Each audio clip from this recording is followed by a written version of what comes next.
भवति न च ते हानिर्यथा वने वा हर्म्ये वा समकरनिपातो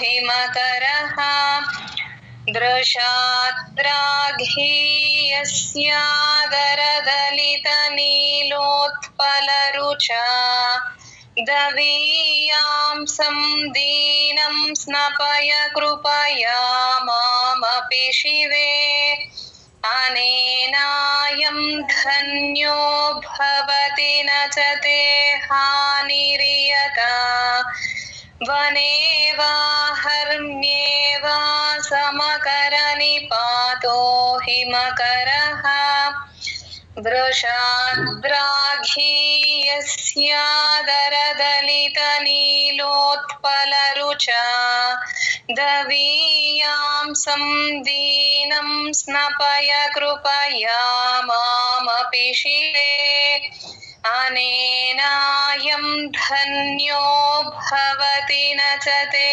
हानिर्यथा वने वा हर्म्ये वा समकरनिपातो हिमकरः दृशाद्राघ्यस्यादरदलितनीलोत्पलरुचा दवीयांसं दीनं स्नपय कृपया मामपि शिवे अनेनायं धन्यो भवति न च ते हानिर्यथा वने वा हर्म्ये वा समकरनिपातो हिमकरः जय गुरुदत्तमम् आरालन्ते पालियुगल अरालन्ते पालियुगल अरालन्ते पालियुगल अरालन्ते पालियुगल मगराजन्यतनये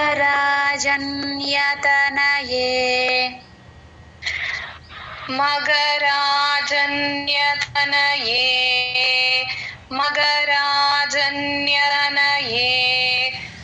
मगराजन्यतनये न केषामाधत्ते कुसुमशर न केषामाधत्ते कुसुमशर न केषामाधत्ते कुसुमशर न केषामाधत्ते कुसुमशर कोदण्डकुतुकम् कोदण्डकुतुकम् कोदण्डकुतुकम्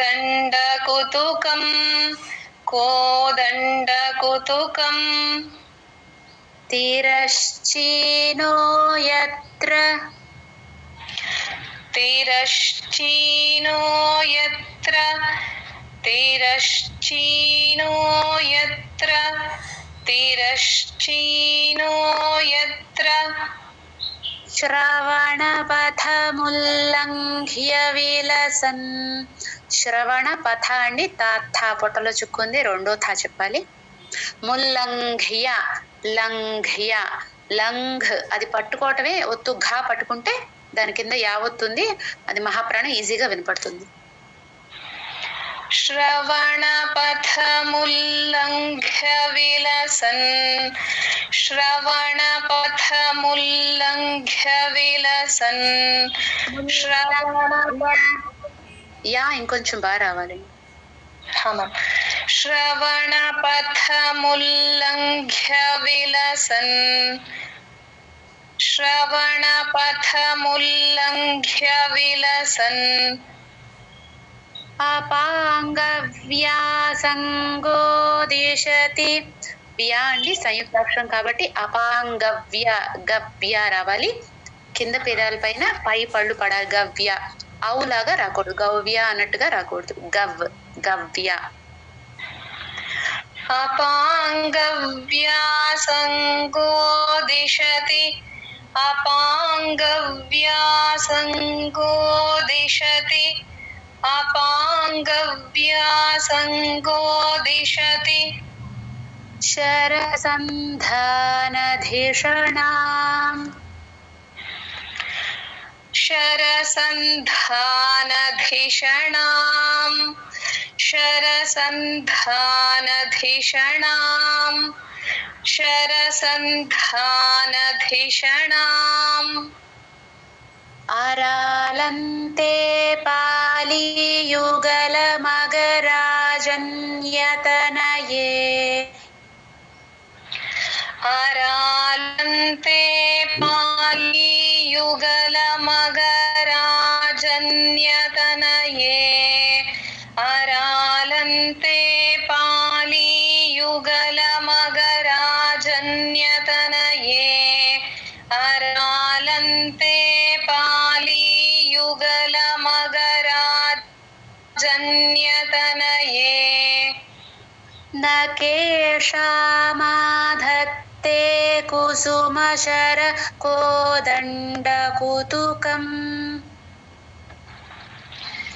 न केषामाधत्ते कुसुमशरकोदण्डकुतुकम् न केषामाधत्ते कुसुमशरकोदण्डकुतुकम् न केषामाधत्ते कुसुमशरकोदण्डकुतुकम् तिरश्चीनो यत्र శ్రవణపథముల్లంఘ్య విలసన్. ఇది మొత్తం కలిపి చదివేటప్పుడు ఇందాక ఆపాం కదండి, ఇప్పుడు శ్రవణ అశ్ర కూడా కలిపి చదువుకుంటే బాగుంటుంది. లైన్ అంతా కలిపి చదివినప్పుడు యత్ర శ్రవణ త్రశ్ర అది కలుపుతూ చదవాలి. तिरश्चीनो यत्र श्रवणपथमुल्लङ्घ्य विलसन् तिरश्चीनो यत्र श्रवणपथमुल्लङ्घ्य विलसन् तिरश्चीनो यत्र श्रवणपथमुल्लङ्घ्य विलसन् अपाङ्गव्यासङ्गो दिशति शरसन्धानधिषणाम् अपाङ्गव्यासङ्गो दिशति शरसन्धानधिषणाम् अपाङ्गव्यासङ्गो दिशति शरसन्धानधिषणाम् अपाङ्गव्यासङ्गो दिशति शरसन्धानधिषणाम् अरालन्ते पालीयुगलमगराजन्यतनये न केषामाधत्ते कुसुमशर कोदण्डकुतुकम् तिरश्चीनो यत्र श्रवणपथमुल्लङ्घ्य विलसन् अपाङ्गव्यासङ्गो दिशति शरसन्धानधिषणाम्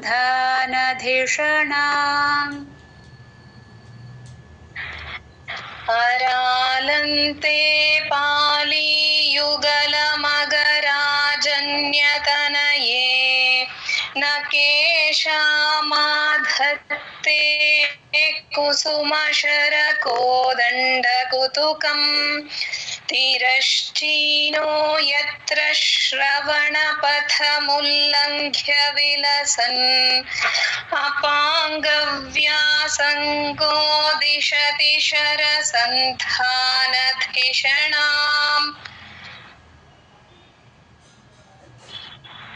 अरालन्ते पालीयुगलमगराजन्यतनये न केषामाधत्ते कुसुमशरकोदण्डकुतुकम् तिरश्चीनो यत्र श्रवणपथमुल्लङ्घ्य विलसन् अपाङ्गव्यासङ्गो अपाङ्गव्यासङ्गो दिशति शरसन्धानधिषणाम् अरालन्ते पालीयुगलमगराजन्यतनये न केशामाधत्ते कुसुमशरकोदण्डकुतुकम् तिरश्चीनो यत्र श्रवणपथमुल्लङ्घ्य विलसन् अपाङ्गव्यासङ्गो दिशति शरसन्धानधिषणाम् अरालते पालीयुगलमगराजन्यतनये न केशामाधत्ते कुसुमशरकोदण्डकुतुकम् तिरश्चीनो यत्र श्रवणपथमुल्लङ्घ्य विलसन् अपाङ्गव्यासङ्गो दिशति शरसन्धानधिषणाम्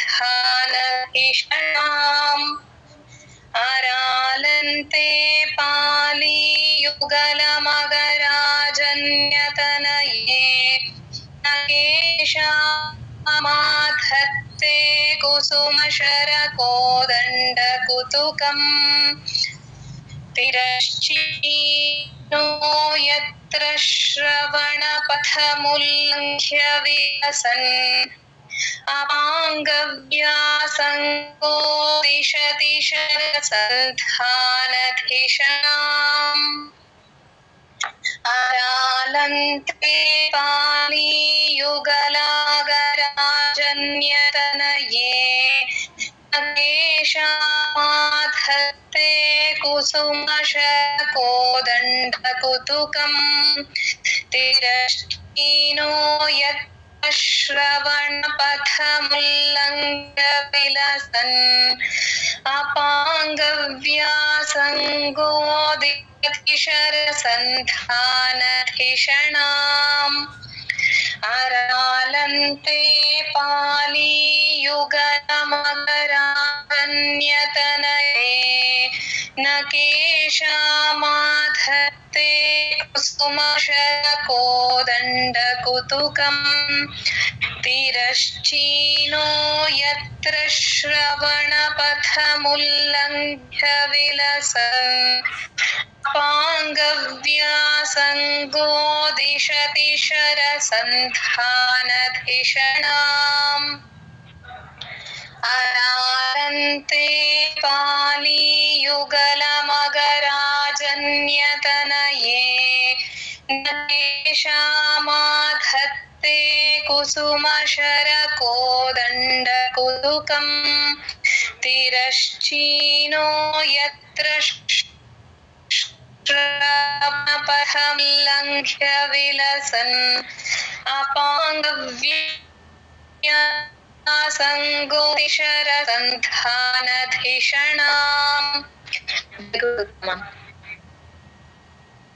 జై గురు సునీత గారు రిపీట్ చేస్తారమ్మా? నిమిషం బాబు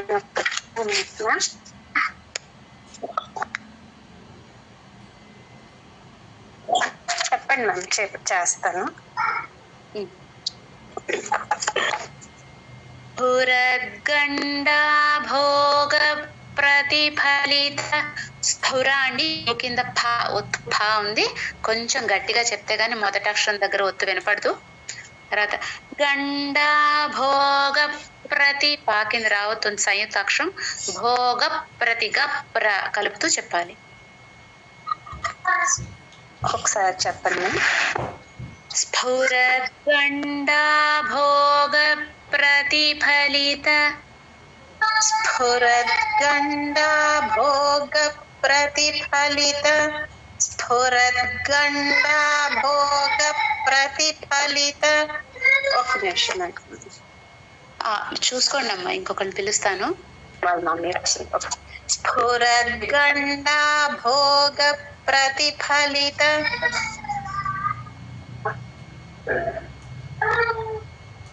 3 times చెప్పాను మ్యామ్.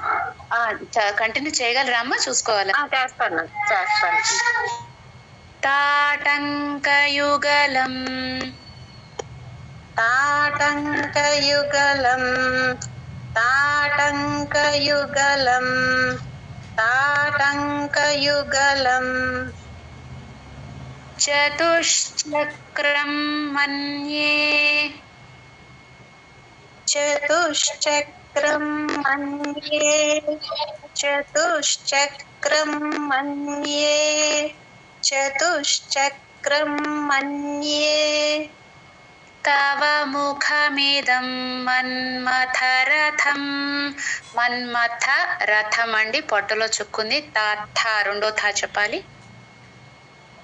తవ ముఖమిదం మన్మథరథం తవ ముఖమిదం మన్మథరథం తవ ముఖమిదం మన్మథరథం యమారుహ్యద్రుహ్యత్యవనిరథ. సంయుక్తాక్షరాలు కలుపుతూ చెప్పాలండి. యమారుహ్యద్రుహ్యరుహ్యద్ హ్యద్రు, ఆ ద్రు కలుపుతూ చెప్పాలి. తర్వాత దృహ్యత్యవని దృహ్యత్య, ఆ తాని కూడా యాతో కలుపుతూ చెప్పాలి. యమారుహ్యద్రుహ్యత్యవనిరథ యమారుహ్యద్రుహ్యత్యవనిరథ యమారుహ్యద్రుహ్యత్యవనిరథ మర్కేందుచరణం మర్కేందుచరణం మర్కేందుచరణం మర్కేందుచరణం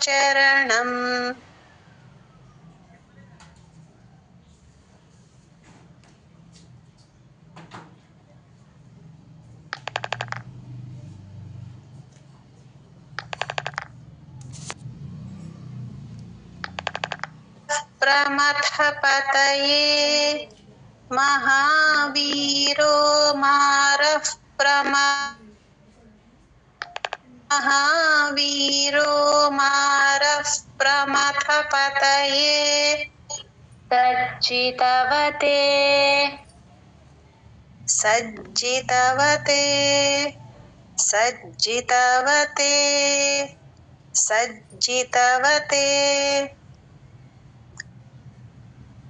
పురగండా భోగ ప్రతిఫలిత తాటంకయుగలం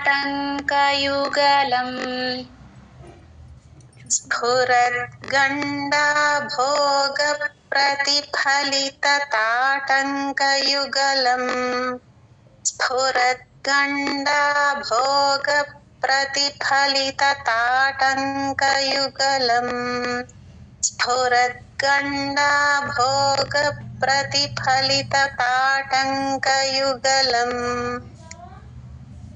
చతుశ్చక్రం మన్యే తవ ముఖమిదం మన్మథరథం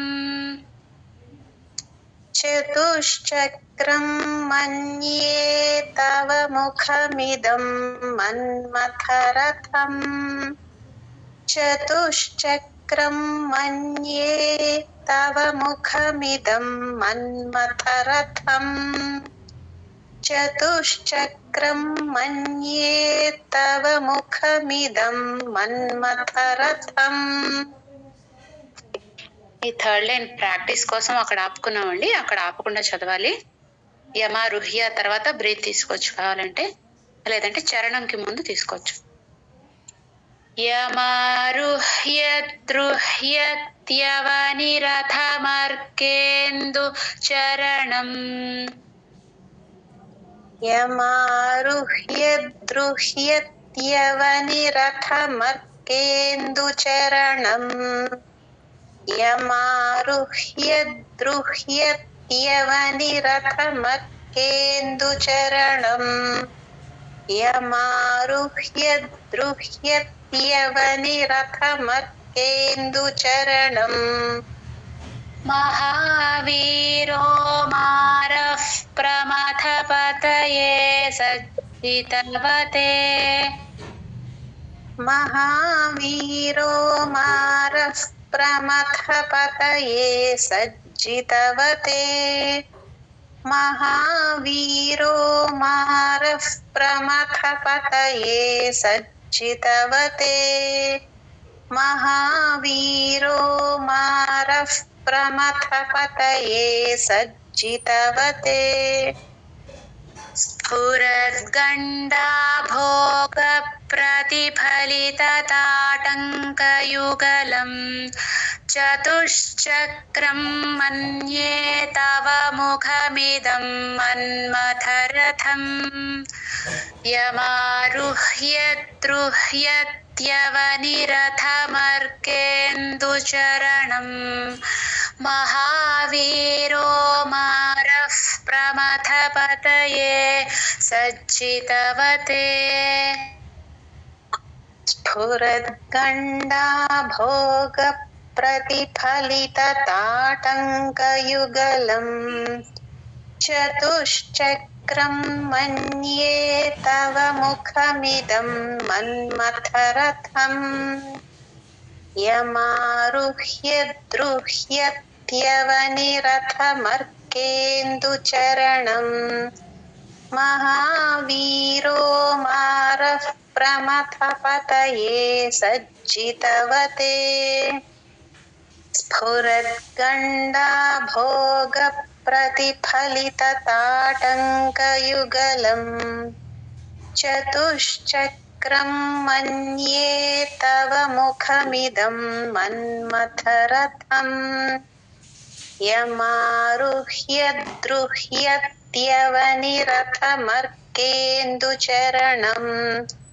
महावीरो मारः प्रमथपतये सज्जितवते स्फुरद्गण्डाभोगप्रतिफलितताटङ्कयुगलम् चतुश्चक्रं मन्ये तव मुखमिदं मन्मथरथम् यमारुह्य द्रुह्यत्यवनिरथमर्केन्दुचरणम् महावीरो मारः प्रमथपतये सज्जितवते स्फुरद्गण्डाभोगप्रतिफलितताटङ्कयुगलम् चतुश्चक्रं मन्ये तव मुखमिदं मन्मथरथम् यमारुह्य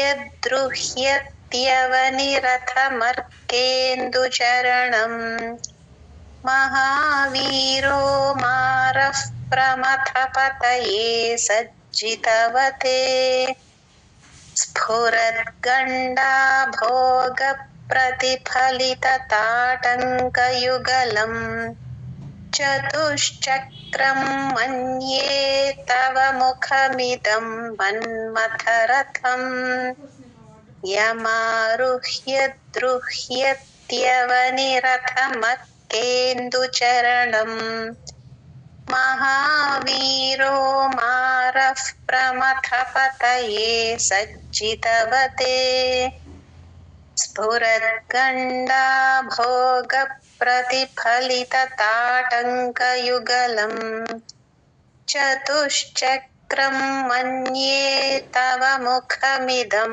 मन्मथरथम् यमारुह्य द्रुह्यत्यवनिरथमर्केन्दुचरणम् महावीरो मारः प्रमथपतये सज्जितवते स्फुरद्गण्डाभोगप्रतिफलितताटङ्कयुगलम् चतुश्चक्रं मन्ये तव मुखमिदं मन्मथरथम् यमारुह्य द्रुह्यत्यवनिरथमर्केन्दुचरणम् महावीरो मारः प्रमथपतये सज्जितवते जय गुरुदत्त मैम జై గురుదత్త. ఇంకొకటి చదవగలరా?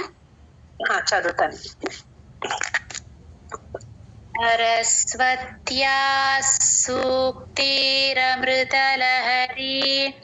సరస్వత్యాస్ అని సూ కింద సా ఉందండి, అది స్ట్రెస్ ఇస్తూ త్యాస్ అని కలుపుతూ చెప్పాలి. తర్వాత అమృత మృ స్ట్రెస్ రాకుండా చెప్పాలి మా కింద రుత్వాన్ని.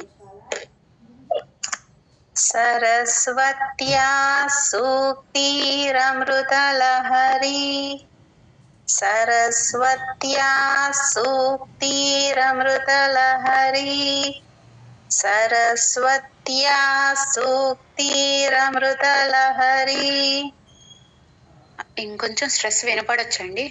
సరస్వత్యా సూక్ అస్ అని పట్టుకొని కొంచెం సస్టైన్ చేయండి కొన్ని. ఇంకొకసారి చెప్పనా మ్యామ్? ఒక్కసారి చెప్పండి.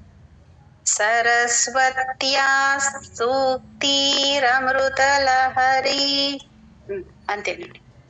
కౌశలహరి. కౌశలహరి. కౌశలహరి. కౌశలహరి. పిబంత్యా శర్వాణి శ్రవణ. ఇక్కడ కూడా అంతేనండి. పిబంత్యాష్ అని చెప్పి కొన్ని సెకండ్స్ దాని అలా పట్టుకొని ఉంచితే ఈజీగా షా కింద షా వినపడుతుంది. దీర్ఘం తర్వాత ద్విత్వాక్షరం అంత ఈజీగా వినపడదండి, పట్టుకొని ఉంచితేనే వినపడుతుంది. తర్వాత శర్వాణి శ్రవణ షా కింద రావుతుంది సంయుక్తాక్షరం. నిశ్ర స్ట్రెస్ ఇస్తూ చెప్పాలి అది కూడా. పిబంత్యా శర్వాణి శ్రవణ. పిబంత్యా శర్వాణి శ్రవణ. పిబంత్యా శర్వాణి శ్రవణ. చులుకాభ్యామ విరలం. చులుకాభ్యామ విరలం.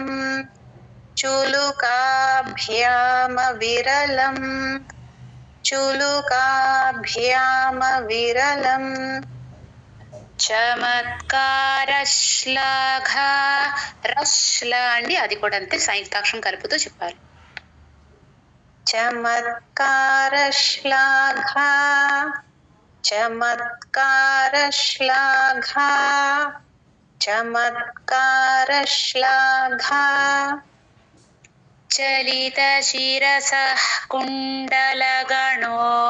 శిరస తర్వాత విసర్గ, కా ముందు విసర్గ అండి, హెచ్ లాగా చెప్పాలి, హాఫ్ విసర్గ చెప్పాలి. శిరస కుండలగణో. చలిత సారీ మ్యామ్. చలిత శిరస కుండలగణో. చలిత శిరస కుండలగణో. చలిత శిరస కుండలగణో. నెక్స్ట్ లైన్ మనం ఇప్పుడు నేర్చుకోవడం కోసమే ఆపుదామండి, ఎక్కడ ఆపడానికి కనిపించట్లేదు. ఝణ మొదటిది ఒత్తు ఝ అండి. ఝణత్కారైస్తారై ప్రతివచన నేర్చుకోవడం వరకే ఇక్కడ ఆపుతున్నామండి, తర్వాత కలిపి చదువుదాము. ఝణత్కారైస్ ఆ సాని కలుపుతూ చెప్పాలి, రైస్ అని కలుపుతూ చెప్పాలి. ఝణత్కారైస్తారై ప్రతి ఆ రై తర్వాత ఉన్న విసర్గ, పా ముందు విసర్గ, ఎఫ్ లాగా చెప్పాలి. ఝణత్కారైస్తారై ప్రతివచన. ఝణత్కారైస్తారై ప్రతివచన. ఝణత్కారైస్తారై ఝణత్కారైస్తారై ప్రతివచన. మాచష్ట ఇవతే ఈ అచ్చండి గొంతు దగ్గర నుంచి చెప్పాలి. మాచష్ట ఇవతే. మాచష్ట ఇవతే. మాచష్ట ఇవతే. సరస్వత్యా సూక్తిరమృతలహరి కౌశలహరి. సరస్వత్యా సూక్తిరమృతలహరి కౌశలహరి. సరస్వత్యా సూక్తిరమృతలహరి కౌశలహరి. सरस्वत्या सूक्तिरमृतलहरी कौशलहरीः पिबन्त्याः शर्वाणि श्रवणचुलुकाभ्यामविरलम् पिबन्त्याः शर्वाणि श्रवणचुलुकाभ्यामविरलम् पिबन्त्याः शर्वाणि श्रवणचुलुकाभ्यामविरलम् पिबन्त्याः शर्वाणि श्रवणचुलुकाभ्यामविरलम् శ్రవణ అన ఇంకొంచెం బాగా రావాలండి అక్కడ. ఇంకొకసారి చెప్తాను. పిబన్త్యాः శర్వాణి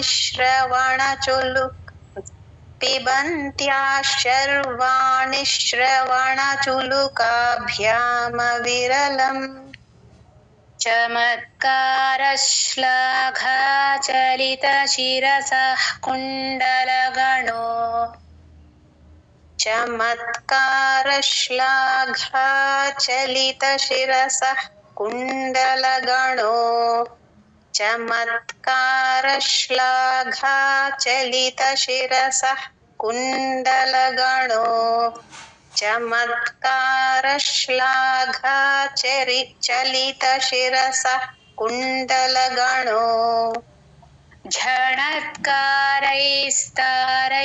प्रतिवचनमाचष्ट इव ते झणत्कारैस्तारैः प्रतिवचनमाचष्ट इव ते झणत्कारैस्तारैः प्रतिवचनमाचष्ट इव ते झणत्कारैस्तारैः प्रतिवचनमाचष्ट इव ते ఝణ ఒక్కొక్కసారి అటు ఇటు అవుతోందండి అణ అక్కడ చూసి అండర్లైన్ చేసుకో. సరస్వత్యా సూక్తిరమృతలహరీ కౌశలహరీః పిబన్త్యాः శర్వాణి శ్రవణచులుకాభ్యామవిరలम् చమత్కారశ్లాఘాచలితశిరసః కుండలగణో झणत्कारैस्तारैः प्रतिवचनमाचष्ट इव ते सरस्वत्या सूक्तिरमृतलहरी कौशलहरीः पिबन्त्याः शर्वाणि श्रवणचुलुकाभ्यामविरलम् चमत्कारश्लाघाचलितशिरसः कुण्डलगणो झणत्कारैस्तारैः प्रतिवचनमाचष्ट इव ते सरस्वत्या सूक्तिरमृतलहरी कौशलहरीः पिबन्त्याः शर्वाणि श्रवणचुलुकाभ्यामविरलम् चमत्कारश्लाघाचलितशिरसः कुण्डलगणो झणत्कारैस्तारैः प्रतिवचनमाचष्ट इव ते सरस्वत्या सूक्तिरमृतलहरी कौशलहरीः पिबन्त्याः शर्वाणि श्रवणचुलुकाभ्यामविरलम् चमत्कारश्लाघाचलितशिरसः कुण्डलगणो झणत्कारैस्तारैः प्रतिवचनमाचष्ट इव ते सरस्वत्या सूक्तिरमृतलहरी कौशलहरीः पिबन्त्याः शर्वाणि श्रवणचुलुकाभ्यामविरलम् चमत्कारश्लाघाचलितशिरसः कुण्डलगणो झणत्कारैस्तारैः प्रतिवचनमाचष्ट इव ते सरस्वत्या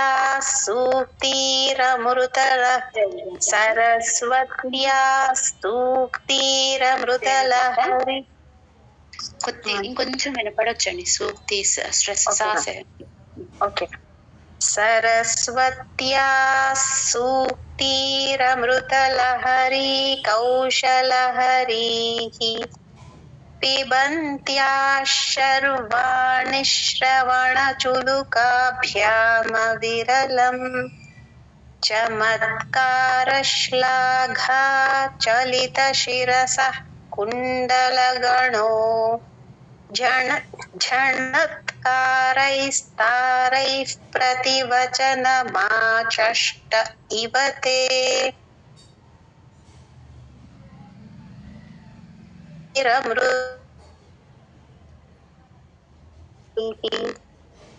पिबन्त्याः शर्वाणि श्रवणचुलुकाभ्यामविरलम् चमत्कारश्लाघा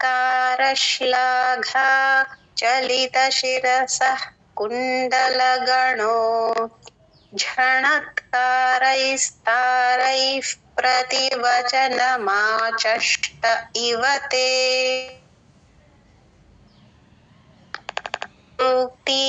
सूक्तिरमृतलहरी कौशलहरीः पिबन्त्याः शर्वाणि श्रवणचुलुकाभ्यामविरलम् चमत्कारश्लाघा चलितशिरसः कुण्डलगणो झणत्कारैस्तारैः प्रतिवचनमाचष्ट इव ते జయదత్తన ఇప్పుడు వచ్చిందా మ్యామ్ కరెక్ట్ గా వచ్చిందండి అణ కొంచెం మధ్య మధ్యలో తేడా వస్తుంది కొంచెం తక్కువగా వినపడుతున్నట్టు వస్తుంది ప్రాక్టీస్ చేసుకుంటాను ఓకే అమ్మా జయదత్త థ్యాంక్ యూ జయదత్త జ్ఞానానందమయం దేవం నిర్మలస్ఫటికాకృతిం ఆధారం సర్వవిద్యానాం హయగ్రీవముపాస్మహే ఏతత్ఫలం సర్వం శ్రీ సద్గురు చరణారవిందార్పణమస్తు జయ గురుదత్త